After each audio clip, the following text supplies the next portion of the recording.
Welcome to the HDSlog tutorial series. This tutorial will guide you through exporting curve data to LAS format. The export application can be accessed from the Import/Export drop-down menu in the ribbon menu. Once the export application opens, we first check to make sure the desired source file is selected. Second, we verify that the output information is correctly defined.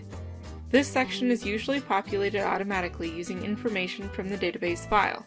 If any edits are required, simply click in the box and make the required edits. The last step in the export process is selecting all the curves you wish to export. By default, all curves are selected for export. However, you can deselect unwanted curves by unticking the boxes next to the curve names.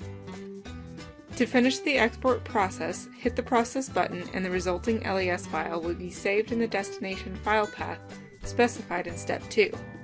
The LAS file will automatically pop up on the screen once the file has been exported, indicating that the export process has been completed successfully. Thank you for watching the HDSlog tutorial on exporting data in HDSlog to an LAS file.